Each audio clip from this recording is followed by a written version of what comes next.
7 o'clock and the lobby of Marlowe Tower had gone still. Jake Bennett knelt beside the security desk, winding up a length of cable, the overhead lights buzzing faintly above him.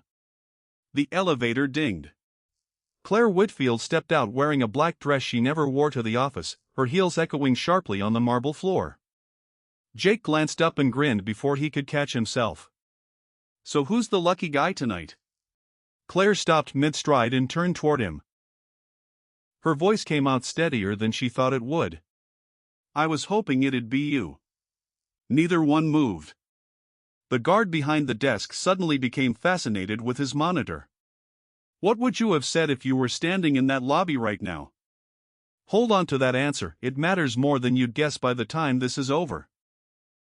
More than a year before that night, Whitfield Ventures had signed a lease for the top 3 floors of Marlowe Tower, and Claire had walked into the building for the first time hauling 2 boxes of files herself, refusing to trust the movers with the important ones. The lobby had smelled of fresh paint and floor wax that morning, everything still too new to have found its rhythm. A man in a gray work shirt had been crouched near the freight elevator, and when the doors began closing on her, he caught them with one arm without even glancing up from the panel he was adjusting. "Thanks," she said, a little winded. "Elevator sticks on 11, he told her. "Nothing serious."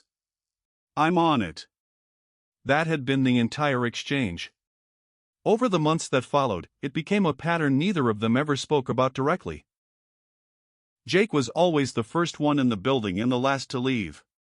He knew which light fixtures hummed before anyone filed a complaint, which floor ran cold in winter, which stairwell door needed its hinge oiled before it started to whine. He wasn't hard to find. He also wasn't easy to forget, not once you noticed how steady he was, in a building full of people chasing quarterly targets and client calls between elevator rides. His daughter, Maddie, 8 years old with a gap-toothed smile and a backpack covered in enamel pins, did her homework most afternoons at the small table by the security desk, waiting for her dad's shift to end. The front desk staff knew her coffee cart order by heart. She knew everyone's first name within 2 weeks, the mail carrier, the man who ran the newsstand on the corner, all of them. Claire noticed the little girl before she noticed much else about Jake. Then, gradually, without quite deciding to, she realized she'd begun timing her mornings around the small chance of running into him, leaving her apartment 4 minutes early, taking the stairs from the parking level instead of the elevator, just to pass wherever he happened to be working. She never let herself examine why too closely. It was simpler to call it courtesy, the kind owed to the man who kept the building running. It had stopped being only that long before she was willing to admit it, even to herself, alone in her office at the end of a long day. There had been small things along the way, none worth mentioning to anyone, all of them quietly stacking up in the back of her mind. The winter morning her heel caught on a loose grate near the revolving door, and Jake had it bolted flush again before lunch, without her ever saying a word to him about it. The afternoon Maddie lost a library book somewhere in the lobby, and Claire spent 20 minutes on her knees behind the potted fern helping search for it, more invested in that search than in any meeting on her calendar that day. The way Jake remembered, without ever being told twice, that she took her coffee black except on Fridays, when she allowed herself cream. None of it meant anything by itself. All of it together had started to mean quite a lot. She'd mentioned him once, carefully, to her assistant, framing it as nothing more than an offhand comment about how well kept the building had become lately. Her assistant gave her a look that said she wasn't fooling anyone, and Claire changed the subject fast enough to end that conversation for good.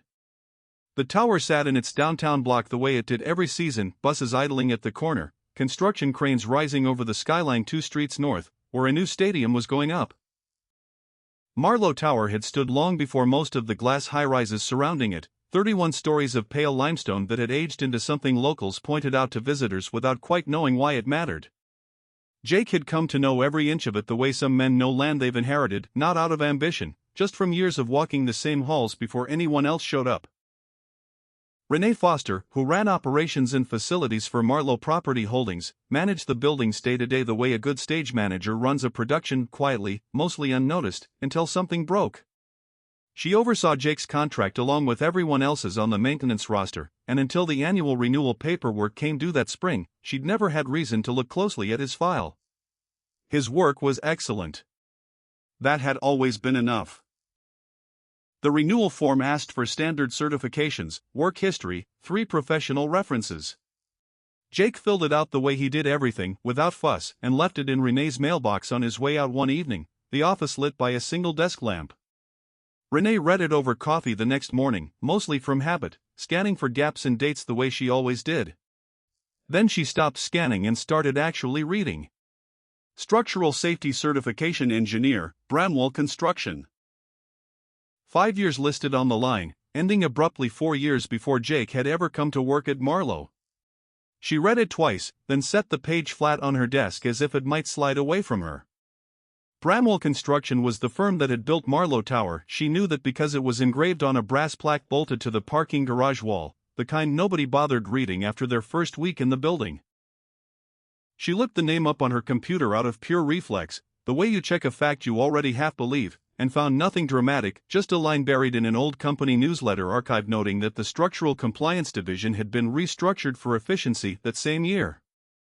Renee said nothing to him.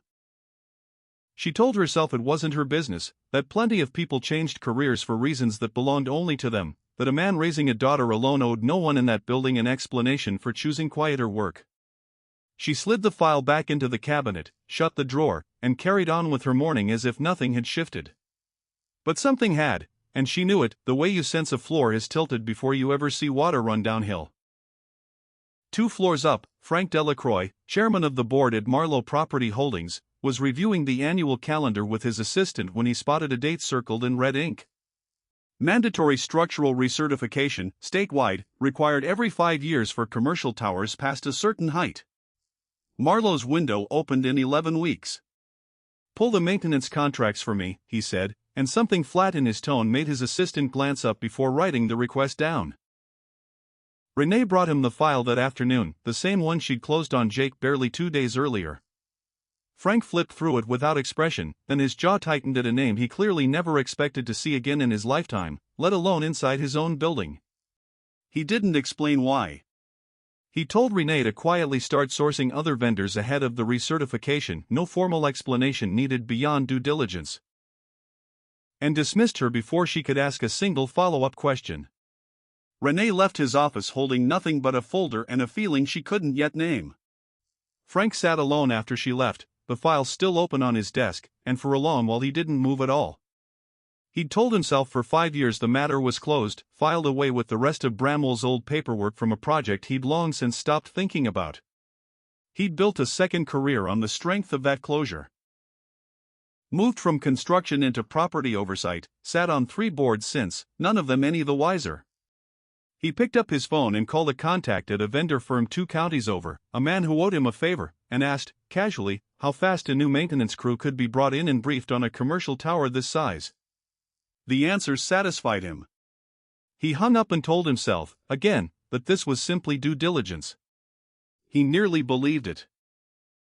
That evening, back downstairs, Jake was up a ladder in the east stairwell replacing a fixture when the door opened below him. "You're here late," Claire said, glancing up, her bag still slung over her shoulder. "Job security," Jake said, not looking down from the fixture. "Nobody else wants to climb ladders after 6.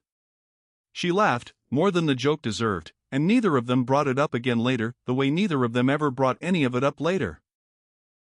It was the kind of small exchange that had happened 100 times over the past year, forgettable on its own. Neither of them had ever paused to wonder what 100 small exchanges might be quietly building toward. That night's gala belonged to a children's hospital foundation. Whitfield Ventures sponsored it every spring, held 2 blocks from the tower in a ballroom Claire had walked into a dozen times without a second thought. She'd left the office early to change, and by the time she came back down through the lobby to catch her car, most of the building had already emptied out for the evening. Jake was coiling cable by the desk when the elevator opened behind her. He looked up and grinned. "So who's the lucky guy tonight?" It should have been nothing, a year of small jokes just like it, tossed off and forgotten by morning. But something in her caught mid-step. Something that had been sitting quietly beneath a year of good mornings, held elevator doors, and crayon drawings taped to a 9-year-old's bedroom wall. And before she'd consciously decided to say anything at all, she already had. "I was hoping it'd be you." The silence afterward had real weight to it. The guard at the desk suddenly needed to check something very important on his monitor. Claire's car idled at the curb, visible through the glass doors. For 3 full seconds, neither of them looked away from the other. Then her phone buzzed. The car. She mumbled something about being late that didn't match what her face was doing at all, and was gone before Jake found a single word to say back. In the car, she stared out the window at the streetlight sliding past and asked herself, honestly, when it had started. She didn't have an answer. It had simply been there for a while, the way weather arrives before you've noticed the sky changing color. At home, Jake sat on the edge of Maddie's bed while she brushed her teeth in the next room, replaying the moment in his head. He hadn't meant anything by the joke, he never had, not with the dozen other people who'd asked him the same question over the years at office parties and street fairs. This time the answer landed somewhere he hadn't braced for at all. Maddie poked her head around the doorframe, toothbrush still in her mouth, foam at the corner of her lip. "You look weird," she said. "Did something happen?" "Something happened," Jake admitted. "Is it about the tall building lady?" He didn't answer fast enough. Maddie grinned like she'd just solved a math problem on the whiteboard and disappeared back into the bathroom, humming something off-key. 3 days later, Renee got the call she'd been dreading since the file first crossed her desk. Frank wanted the current maintenance contract terminated within 30 days, replaced with a vendor from a list he handed her personally, no bidding process, no formal review.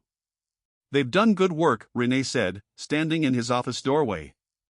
"There's no complaint on file for any of them, not one in 4 years." "It's not about complaints," Frank said, not looking up from his desk. "It's about being buttoned up before the review team walks through. New broom, clean sweep. You understand?" She didn't, not really, but she understood his tone well enough to know the conversation was already over. She left holding a folder she didn't want and a question she couldn't shake loose. Why Jake, specifically? Why now? Why this sudden urgency over a 5-year formality that had, as far as she knew, gone smoothly every time before? That question sent her down to the archive room in the sub-basement that weekend, sorting through boxes that hadn't been touched since the tower's original construction file was handed over by Bramwell at closing. She wasn't looking for anything specific, not consciously. She told herself she just wanted to understand the building better before explaining a vendor switch to a dozen people who'd inevitably ask why. Upstairs, Claire heard about the contract change secondhand, buried in a facilities update email that mentioned in passing that maintenance staff would transition to a new provider by month's end. She read the line twice, then a third time, and felt something close to anger she couldn't fully justify to herself. It wasn't her building. It wasn't her contract to protect. She told herself that twice and believed it neither time. She found Jake that evening in the second-floor mechanical room, checking a breaker panel with a flashlight clipped to his collar, the hallway outside dark and empty. "I heard about the contract," she said from the doorway. He didn't look up right away. "Word travels. Is it true?" "Seems to be." He clipped the panel shut and turned to face her. 30 days, he said. "No real reason given." Claire leaned against the doorframe, arms crossed, not entirely sure why she'd walked all the way down here instead of simply sending an email like any reasonable executive would. "That doesn't seem fair. You've kept this building running better than any team they've ever had in it." "Buildings don't usually say thank you," Jake said, and something in the plain way he said it made her laugh despite herself, despite the whole strange evening. "Did they give you a reason? Anything specific?" "Something about getting buttoned up for the recertification. Wasn't much more to it." He wiped his hands on a rag hanging from his belt loop, not quite meeting her eyes. "It's not really my call either way. It's your building's board, not mine." "It's not exactly my building either," Claire said. "I just rent 3 floors of it." "Feels like more than that some days," Jake said, then seemed to hear himself say it and busied himself with the panel latch instead of looking at her. Claire didn't push it further, but she carried the conversation with her all the way up to her office, turning it over long after she should have moved on to the emails waiting in her inbox. Maddie's drawing arrived 2 days later, carried down by Jake and handed over with the solemnity of a legal document. It showed the tower in green and orange crayon, a stick figure in a hard hat standing at the bottom, another figure at the very top drawn inside a careful triangle meant to be a dress. "She said it's for the lady on the top floor," Jake said, a little embarrassed, rubbing the back of his neck. "I told her you might be too busy for crayon art." "I'm never too busy for this," Claire said, and meant it far more than she expected to when she opened her mouth. Standing in the lobby with the drawing in her hands, something in her settled. Not answers, exactly, just the quiet certainty that whatever was happening between her and the man who kept this building running had stopped being nothing, and had probably stopped being nothing for a while now. Jake told her, without ever quite planning to, about his wife. Rachel. Gone 6 years now, an illness that had moved faster than any of the doctors expected. He didn't dress it up or soften it for her benefit. He said it the way you say a fact you've made a slow, hard peace with, not the way you say a wound still bleeding. Claire listened without offering anything clever in return, which was, she realized later on the drive home, exactly what he'd needed from her. "Why maintenance, though?" she asked eventually, careful with it. "You don't strike me as someone who fell into a job like this by accident." Jake was quiet a moment, turning a wrench over in his hands without using it for anything. "It's a long story. Not tonight's story." "Rachel would have liked you," Jake said suddenly, unprompted, staring at the elevator panel across the lobby instead of at her. "She had a thing about people who didn't take themselves too seriously." "You laugh at my jokes even when they're not that good." "They're better than you think," Claire said. "Mostly. Maddie still asks about her sometimes. Not sad about it, just curious. Wants to know what she was like, what she'd have thought about second grade, that kind of thing. I try to answer honest. Feels wrong to make her into something she wasn't." "That sounds like the right way to do it," Claire said, and meant it, though she had no real frame of reference for what the right way looked like from the outside. She didn't push further on the maintenance job, not that night. It was the kind of restraint that a year ago might have frustrated her, made her feel shut out. Now it felt closer to trust, the sense that he'd tell her when it mattered, and that she could actually wait for that without needing to force it. Her phone rang before either of them could say anything more. Renee, breathless, asking if Claire had a few minutes that night. She'd found something in the archive room that needed to be seen right away, not tomorrow, not next week. Renee met them both in the small conference room off the lobby, a battered banker's box on the table between them, dust still on her sleeves from the sub-basement. Inside were the original inspection files from Marlowe Tower's construction, 5 years old, water-stained soft at the corners. She laid the pages out one by one, hands steady even though her voice wasn't. A structural assessment flagged in red, incomplete, warning plainly of a foundation load discrepancy on the tower's south wing. Beneath it, stapled on top like an afterthought, a certification of safety compliance, signed and dated 3 weeks later, clearing the entire building for occupancy without a single condition attached. 2 different signatures. The first belonged, unmistakably, to Jake Bennett. The second did not. "He never signed off on this building," Renee said quietly. "Someone signed over him." Claire's hand stayed steady on the pages, though nothing else about her did.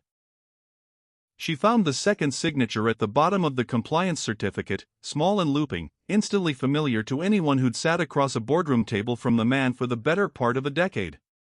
Frank Delacroix. He was at Bramwell then, Renee said. Director of Project Development, before he moved into property management. He'd have had the authority to push a certification through fast, before anyone with more oversight had time to look closely at the numbers underneath it. And Jake's job, Claire said slowly, already knowing, gone within the month. "I checked the old personnel record twice. The entire compliance division dissolved right after. All 7 positions. Officially, it was filed as a budget restructuring. Nothing more." Claire sat back in her chair. Maddie's crayon drawing still folded carefully in her bag from earlier that week, and she understood, all at once and completely, that the man downstairs who coiled cables and held elevator doors and let his daughter do homework by the front desk had spent 4 quiet years guarding a building that had once cost him absolutely everything he'd built. "Does he know you found this?" Claire asked. "No," Renee said. "I wasn't sure it was mine to tell him." I think it's yours to carry, if anyone's. Why me? Because I watched the two of you in that lobby a year ago, Renee said, a small tired smile crossing her face despite everything. And because whatever this turns into, it's going to need someone with a seat at that table upstairs. And you're the only person in this building who has one and might actually use it. Claire looked down at the papers again, at the two signatures that didn't match, and thought about every morning she'd walked past Jake without asking a single real question about who he'd been before this building, content to let the present version of him be enough. It had been enough. It still was. But it had never been the whole truth, and she understood now that the whole truth mattered more than she'd let herself believe. Claire found Jake in the parking garage that same night, loading his truck at the end of a long shift, and she didn't wait for a polite opening. I know about Bramwell, she said. I know you didn't sign that certification. I know someone signed over you and let this building open anyway. Jake set the toolbox down slowly, and for a moment he looked like a man deciding whether it was finally time to stop pretending a certain door was closed for good. How much do you know? He said at last. Not really a question, more a quiet resignation to it. Enough to know you've spent 4 years fixing a building that was never actually safe to begin with, and you never said one word about it to anyone here. He leaned back against the truck bed, arms crossed, and told her the rest of it without softening a single piece. 5 years back he'd flagged the foundation issue himself, refused outright to sign off, filed the warning through every proper channel available to him at the time. 3 weeks later the certification went through anyway, with his name quietly replaced. His entire division gutted before he'd even understood what was happening to him. He'd taken it to a lawyer once, briefly, before Rachel got sick and every ounce of fight left in him went somewhere else entirely. By the time he came up for air again, the window on it had nearly closed, and he had a daughter to raise on his own. So I did the only thing I still could do, he said. I got a job here. I kept my eyes on it, close as I could get. Nobody ever actually fixed what I flagged. I figured if I stayed close enough, at least I'd know if it got worse. For years, Claire said quietly. You've been walking these floors for 4 years knowing that. Most days I could put it out of my head. Fix the small stuff, watch the big stuff, go home to Maddie. He shook his head slowly. Some nights it kept me up. I'd walk the south stairwell at 2 in the morning just to look at the walls, like I'd be able to see it if something had shifted. Why didn't you go to the press, a lawyer, a regulator, anybody? I told you, I tried the lawyer route once. Early on, before Rachel got sick. After that, I didn't have the room in me to fight a company with that much money behind it. Not while I was raising Maddie on my own and trying to keep her world from falling apart, too. I made a choice. Watch the building instead of watch the courtroom. It wasn't the brave choice. It was the one I could actually live with. Claire didn't say anything for a long moment, letting the wind move through the open garage. Then she said, That's not why you never told me, is it? It's just there was never a reason to, until tonight. There wasn't, Jake agreed. You were the woman on the top floor. I was the guy who fixed your elevator. It never came up because there was nothing about it to bring up. Not until now. She thought about a full year of good mornings and held doors, all of it uncomplicated precisely because neither of them had ever needed it to be anything else. Now it was something else, plainly, and there was no pretending otherwise anymore. I want to fix this, she said. Not just for you. The recertification is weeks away. If that foundation issue was never actually resolved, then a lot of people are standing on something that was never signed off honestly. Jake finished for her. Will you help me prove it? He looked at her a long moment, something unguarded crossing his face for the first time since she'd known him, a full year of small mornings falling away behind it. I'd been waiting 4 years for someone to ask me that. The days that followed moved fast in a way neither of them was fully prepared for. Renee pulled every archived record she could find without drawing attention to what she was doing, cross-referencing personnel files against project timelines late into the evening after her official hours ended. Jake spent 2 nights at his kitchen table with Maddie asleep upstairs, rebuilding from memory the technical report he'd filed 5 years earlier, checking his numbers twice against the copy Renee had found in the archive box to make sure nothing had drifted in his recollection. Claire quietly retained an independent structural firm out of her own budget rather than the building's, unwilling to risk word reaching Frank before she was ready. None of it felt like romance in the moment. It felt like three people working late into the night for reasons bigger than any one of them, but every night that week, Jake walked Claire to her car when the work was done, and every night the walk took a little longer than it strictly needed to. She reached out, almost without deciding to, and set her hand over his on the edge of the truck bed. Neither of them moved to pull away, not even when it started faintly to rain. "About what I said in the lobby," Jake said quietly. "I meant it," Claire said before he could even finish asking. He nodded slowly, like a man setting down something heavy he'd carried a long way. Neither of them said anything more than that. It didn't need more than that. Claire still held a minority seat on the board of Marlowe Property Holdings, inherited from her father, one of the tower's original investors, a seat she'd used exactly twice in 10 years, and never for anything larger than a scheduling dispute. Her father had died when she was 26, before Whitfield Ventures existed as anything more than a business plan on a legal pad, and the board seat had felt for years like a formality attached to his memory more than a real responsibility she was meant to carry. She'd sat quietly through meetings twice a year, voted along with whatever the room decided, and never once considered that the seat might be the one tool sharp enough to actually protect something that mattered to her. She used it a third time that week, calling an emergency session ahead of the scheduled recertification, citing a safety concern too serious to leave sitting until the next quarterly meeting. Frank tried to head it off through Renee first, cornering her in the hallway outside the boardroom, his voice low and hard in a way she genuinely never heard from him in 6 years of working under him. "You brought her that file," he said. It wasn't a question, and he didn't pretend it was one. "I brought her the truth," Renee said, and though her hands shook at her sides, badly enough that she pressed them flat against her thighs, her voice didn't shake at all. "You understand what this could cost you," Frank said. "Your position. Your reputation in this industry. Think carefully." "I understand what it already cost him," Renee said, and walked past him into the room without waiting for a response. She sat down at the far end of the table, hands folded tightly in her lap to keep them from shaking, and thought about the 4 years she'd approved Jake's contract renewal without ever once wondering what had brought a man with his qualifications down to changing light fixtures for a living. She thought about how easy it would have been to keep looking the other way, the way she almost had, the way most people probably would have. It didn't feel brave sitting there. It just felt like the only thing left that made any sense.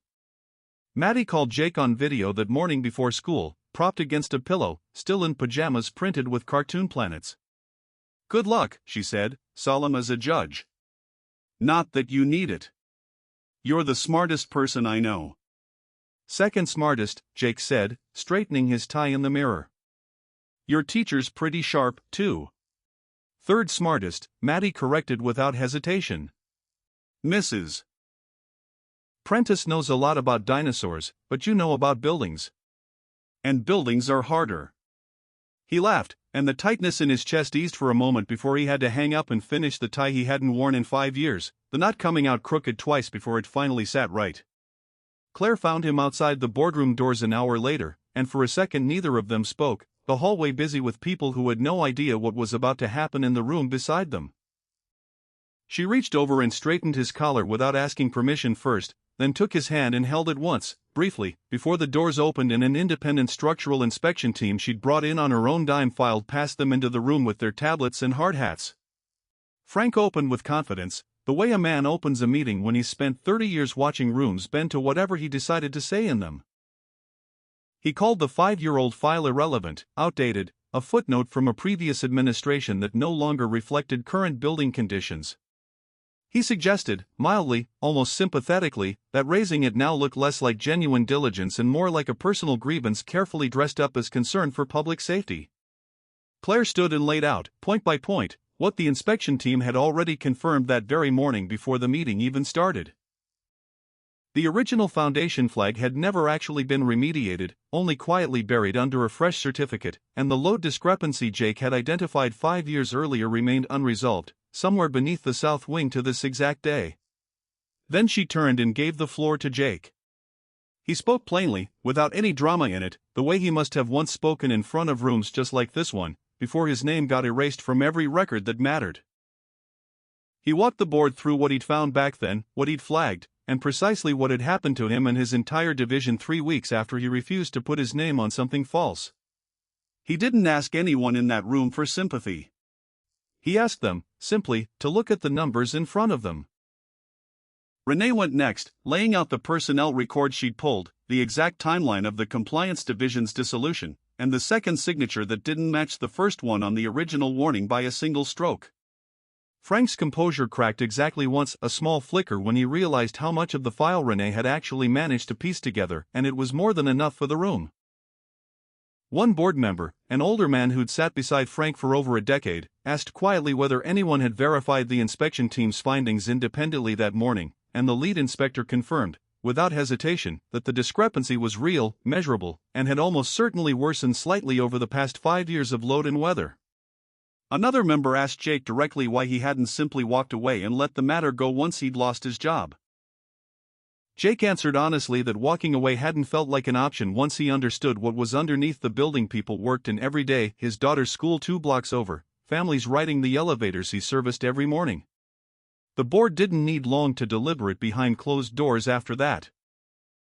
Frank Delacroix was suspended from his position that same afternoon, pending a full independent review, and the board unanimously approved emergency funding to remediate the foundation properly before the recertification deadline arrived. Claire stood in the hallway afterward, all the adrenaline draining out of her at once, legs suddenly unsteady beneath her, and found Jake already looking for her across the crowd of people filing out. Neither of them said anything. They didn't need to. 6 weeks later, the remediation work was finished, signed off this time by an outside inspector with no reason on earth to erase anyone's name from anything.